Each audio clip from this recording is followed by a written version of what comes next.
My mom, Polly Nichols, is a survivor. She was in the Journal Record building and had some nearly fatal wounds, but she was able to survive mainly because some rescue workers and some nurses came and helped identify the wounds and got her to the hospital in time. So Oklahomans are generous, compassionate, and resilient, and even more so in times of adversity.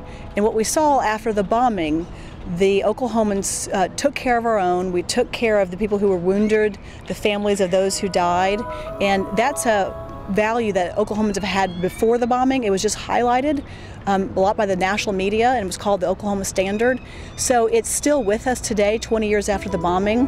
And so what the memorial is asking us to do is to commit to honor the Oklahoma Standard and do three acts: one act of kindness, one act of service, and one act of honor. And so our family, I have two little girls, an 8-year-old and a 6-year-old, and it's a wonderful opportunity to talk to them about the bombing, talk to them about Oklahomans and what we stand for, and have a teachable moment. It's important for us, well, we have family that's been here in Oklahoma for quite some time. My family and I moved here about 3 years ago, so we're new Oklahoma in a sense. And it's nice for the rejuvenation of the Oklahoma Standard in this effort to bridge that gap between old and new, and to remind folks, both those who have been here for quite some time and those folks who are new to the state and new to the city, the standard that binds us as a people.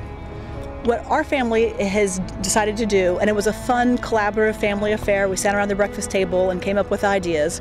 For the act of honor, we are running as a family in the kids portion of the Oklahoma City bombing marathon, and we are also, because we have younger kids who don't see the memorial at night, we are coming down one night after their bedtime so they can see the lights. That's something they've never really seen in person. So that's what we're going to do for the honor part of the Oklahoma Standard. For the kindness, we decided that we were going to give Girl Scout cookies to the Ronald McDonald House and those families, because as our girls said, Girl Scout cookies make us smile, and so they'll bring smiles to the families of the Ronald McDonald House.